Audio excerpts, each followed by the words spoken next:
Nós estamos em uma série de mensagens chamada Menos de Mim. E o tema nessa tarde, então, fiel em servir. Eu quero começar, então, trazendo um entendimento sobre o que seria serviço. Pegando a ótica que nós vamos trabalhar sobre serviço é aquilo que nós fazemos no reino de Deus. De uma maneira simples, o que é o serviço cristão que nós temos que fazer? O serviço cristão não é necessariamente o estar aqui pregando, não é necessariamente o estar tocando, cantando, envolvido com algo no som, seja com as crianças, não. Mas é tudo que eu faço no reino de Deus. Então, nós quando olhamos para a palavra de Deus, vemos de Gênesis a Apocalipse o serviço como uma marca. Em Gênesis, Deus cria o mundo, aí cria o homem, Adão, e ele não deixa Adão de bobeira. Ele não deixa Adão à toa. Ele fala, você vai trabalhar, toma serviço aqui. Eu me lembro da minha avó que falava assim, mente vazia. É verdade, né? E é interessante que nós vemos esse serviço de Adão como algo meio genérico, você pode pensar assim, mas a Bíblia também nos fala de pessoas que tiveram atribuições específicas, como, por exemplo, Moisés, que ele recebe a atribuição de ser o libertador do povo, como Jonas, que recebe uma ordem para ir lá e pregar um determinado povo. Eu lembro de Esther também, Esther, a rainha, e eu gosto muito do texto que se encontra lá em Esther 4, verso 14, quando em uma situação onde o povo estava para sofrer um grande massacre e ela era rainha, ela não tinha autorização para entrar diante do rei, Mardoqueu chega para ela e fala assim, quem sabe não foi para um momento como esse que você chegou à posição de rainha? Quem sabe não é esse o propósito do seu trabalho? E eu tenho certeza que nós, eu me incluo nisso, dia a dia temos descoberto propósitos da nossa vida. Propósitos esses que talvez não estejam limitados a essas paredes. Porque serviço não é necessariamente prestado aqui. Essa ideia é uma ideia errada. A ideia de que o que serve é aquele que está trabalhando na igreja, aquele que está fazendo alguma coisa. Não, é uma ideia incompleta. Esse também é um servo. Mas o nosso serviço ele deve transcender essas paredes e deve alcançar outras nações, deve alcançar a nossa casa, o nosso trabalho, onde nós estivermos. E é então um erro eu simplesmente achar que só quem serve é quem está aqui. De repente é um erro eu achar que o servo maior daqui é o pastor Carlos. Sabemos que como pastor a gente aprende que o pastor é o servo dos servos, sim, isso é uma verdade, mas não é somente ele. Cada um de nós deve ser um servo fiel. Esse é o tema da palavra, fiel em servir.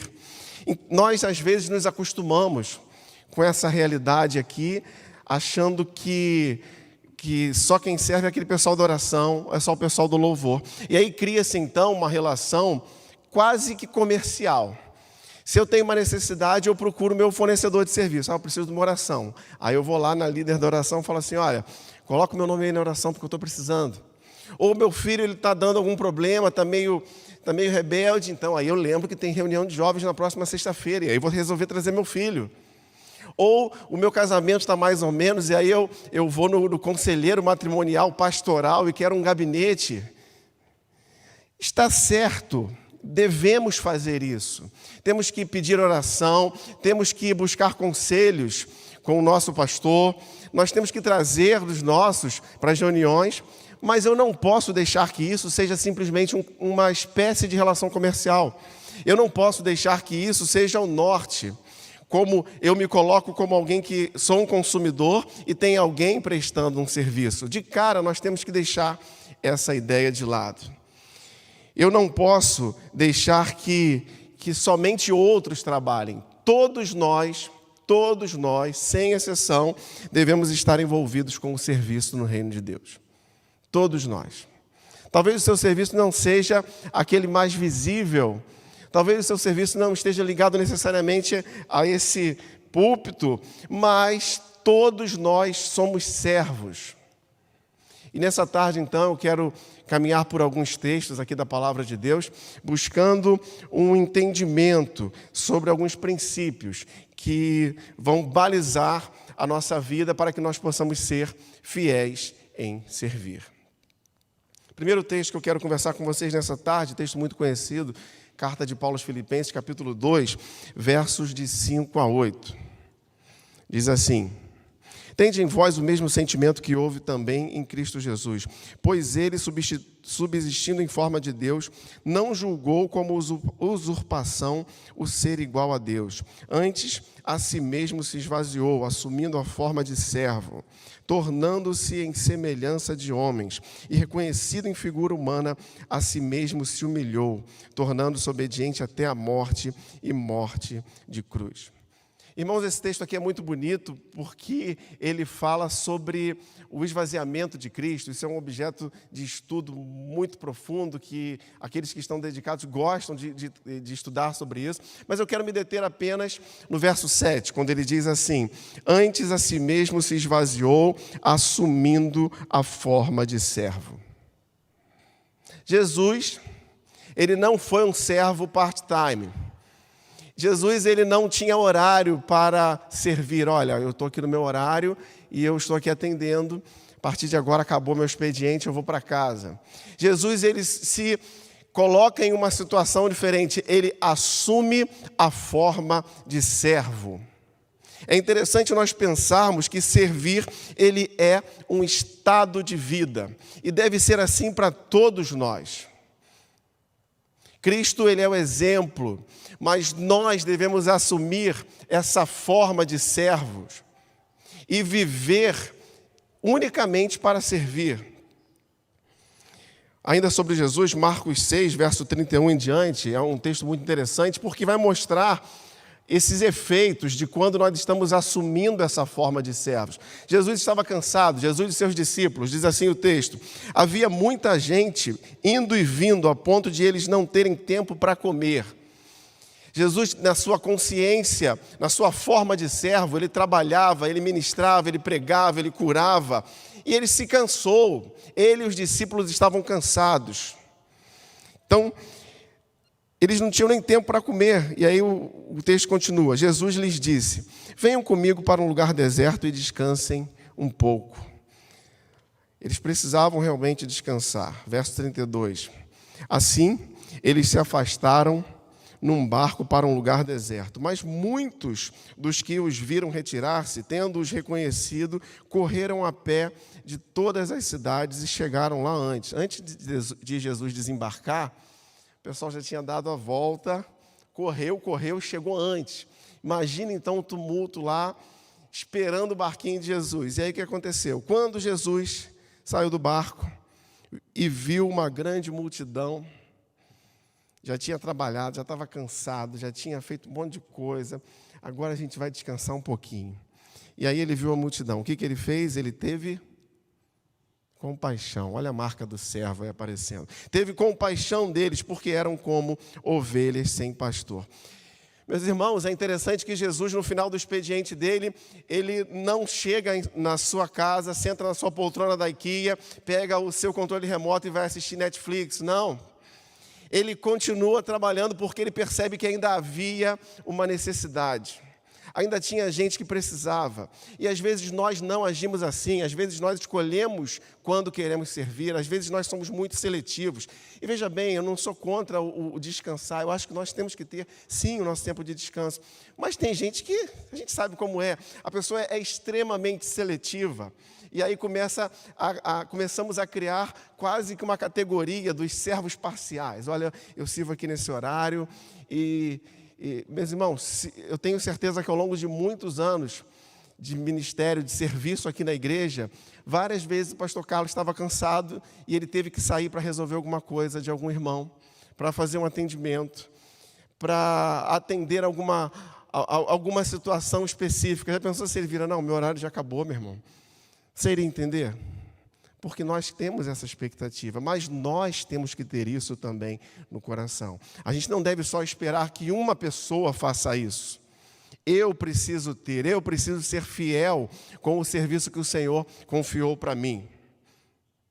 Jesus, ele estava atento às necessidades, por isso ele estava sempre pronto a servir.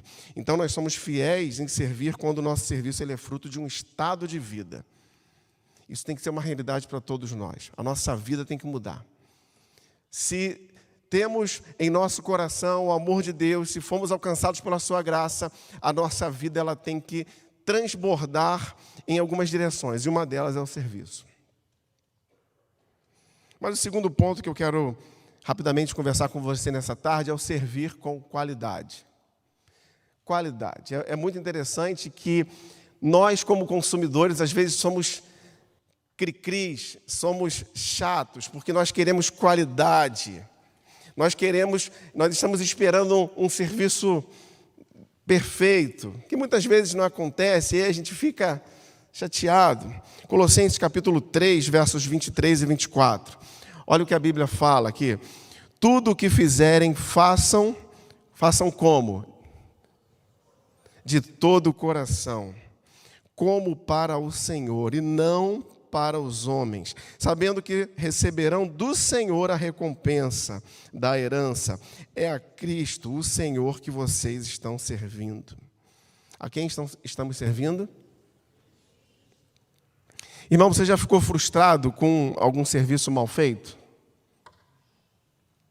A qualidade não foi como você queria, e na hora de deixar a tip você pensou 15 vezes. Aí você fala, talvez você tenha deixado aquela tip apenas para não ser mal visto, mas porque na verdade o seu coração estava dizendo assim, ele não mereceu aquilo ali, não houve qualidade naquele serviço. Mas enfim, às vezes algumas expectativas não são alcançadas, porque o serviço prestado não é bom. E o texto aqui ele fala sobre 3 critérios sobre qualidade do serviço. Primeiro é que tudo deve ser feito de coração. O segundo é como eu fazer como se fosse para o Senhor. E o terceiro é sabendo que quem vai recompensar é o Senhor. Então a verdadeira tip é a tip celestial, podemos dizer assim. Mas então, isso precisa ser algo muito comum em nossas vidas. Eu preciso fazer as coisas de coração. Porque se eu não faço de coração, uma hora o peso vem e aí vai bater um desânimo. Quando eu não faço de coração, eu posso estar com a motivação errada. E é muito fácil servir, veja bem, irmãos, é muito fácil servir tendo motivações erradas. Eu sirvo por orgulho. Não, porque eu sou o cara. Pode contar, mas na verdade a pessoa está querendo... Está ali, tem uma raiz ali ruim de orgulho. Eu posso servir por obrigação. Não, hoje é minha escala. Eu não queria estar naquele negócio, mas vamos lá. Eu posso servir para querer aparecer. Às vezes, tem gente que quer aparecer. Eu posso servir querendo me autopromover. Meus irmãos, motivações erradas, elas vão fatalmente, em algum momento, deparar com frustrações. E aí, então, eu começo a fazer as coisas sem qualidade. Eu começo a fazer a coisa de qualquer jeito. Aí vem aquela frase assim, para quem é, tá bom. Já viu isso? Não, para quem é, tá bom. Não podemos. Meus irmãos, uma palavra que pouco usamos hoje em dia, que deveria estar mais presente no nosso vocabulário é excelência. Fazer as coisas com excelência. Tudo que nós fazemos deveria ser feito com excelência, porque nós não, segundo a palavra, não estamos fazendo para alguém, mas estamos fazendo para o Senhor. Então, ainda temos, como o texto nos diz, o problema da recompensa, né? A gente fica esperando muitas vezes recompensa. Fiz isso. Hoje o pastor vai vir me agradecer. Hoje eu trabalhei aqui, fiz, aconteci. Aí naquele dia o pastor foi embora, nem viu porque ele estava cheio de coisa na cabeça, não passou ali. Aí no coração, o coraçãozinho da pessoa dá aquela travada assim. Meus irmãos, quem recompensa é o Senhor. Quem tem que ver o seu coração, quem tem que ver o seu serviço é o Senhor. Eu não posso ficar esperando. É bom sim agradecer, eu vou até falar sobre isso, mas eu não posso ficar esperando e fazer disso um combustível para o meu trabalho. Eu vou murchando porque ninguém me vê, ninguém me nota. Eu estou há tantos anos fazendo a mesma coisa e ninguém... Gente, o Senhor está vendo. O Senhor, Ele há de recompensar a sua vida no tempo certo. Essa deve ser a qualidade, ou esses pontos devem ser a qualidade do nosso serviço. Sirva de todo o coração, sirva para o Senhor, esperando que o Senhor o recompense, não espere recompensas de homens. E o terceiro ponto, então, que eu quero compartilhar, é que servir demonstra a minha fé. Filipenses capítulo 2, verso 17, diz assim, o apóstolo Paulo escrevendo: contudo, mesmo que eu esteja sendo derramado como oferta de bebida sobre o serviço que provém da fé que vocês têm, o sacrifício que oferecem a Deus, estou alegre e me regozijo com todos vocês. O verso 13 do mesmo capítulo: pois é Deus quem efetua em vocês tanto o querer quanto o realizar, de acordo com a boa vontade dele. Meus irmãos, a fé genuína, ela é operosa, ela trabalha, ela gera trabalho. A carta de Tiago, capítulo 2, verso 18, vai dizer assim: mas alguém dirá, você tem fé e eu tenho obras. Mostre-me a sua fé sem obras e eu lhe mostrarei a minha fé pelas obras. O trabalho, ele acaba sendo uma demonstração da minha fé. O meu serviço, ele é uma demonstração da minha fé. Então, uma vez que eu fui alcançado pela graça do Senhor, que o amor de Deus está em mim, há uma fé operosa, há uma fé operando na minha vida, sim, mas ela me leva naturalmente ao serviço. Pessoas vão olhar para nós, se nós estivermos com qualidade, se nós estivermos fazendo a coisa de coração, se nós estivermos fazendo isso realmente como para o Senhor, e verão, pessoas vão olhar e verão a prova da nossa fé. É interessante que ainda na carta de Tiago, capítulo 4, verso 17, ele vai dizer: pensem nisso, pois quem sabe que deve fazer o bem e não faz, comete pecado.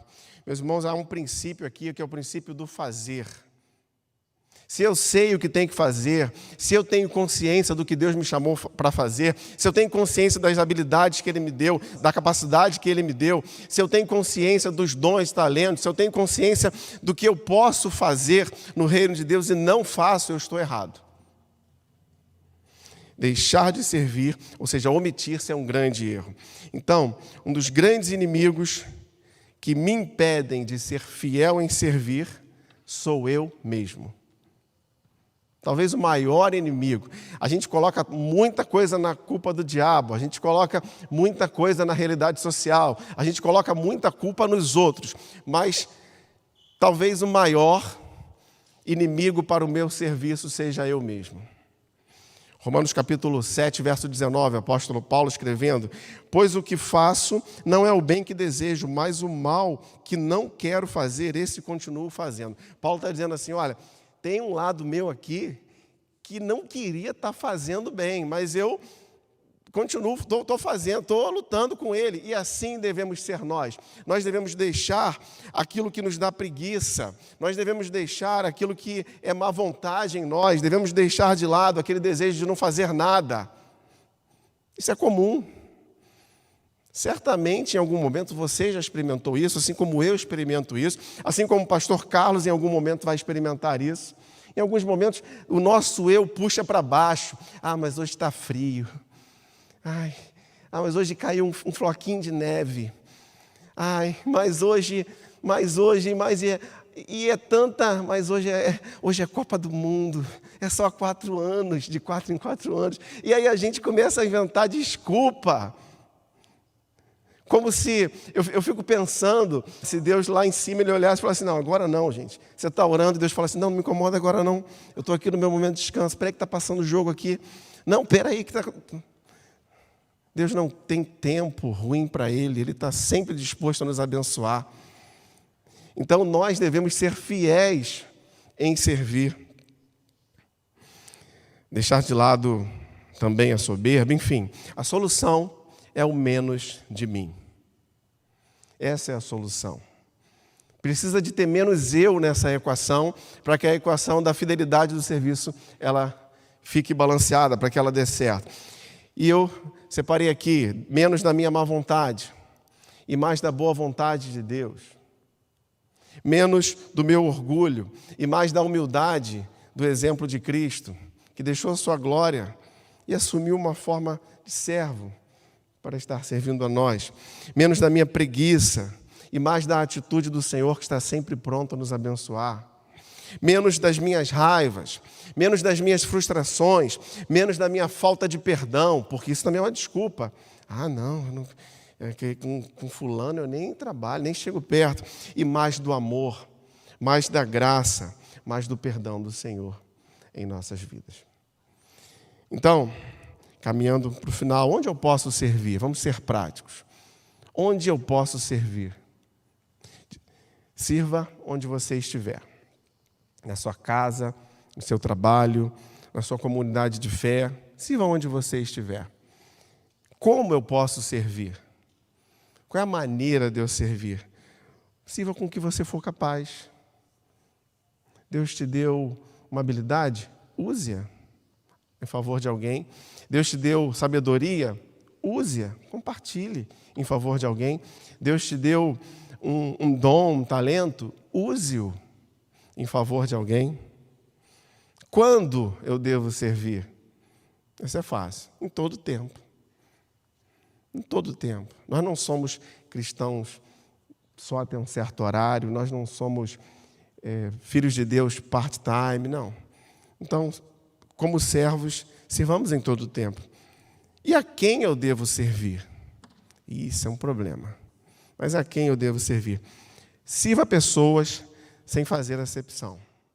Você serve a Deus servindo pessoas. Você serve a Deus servindo pessoas.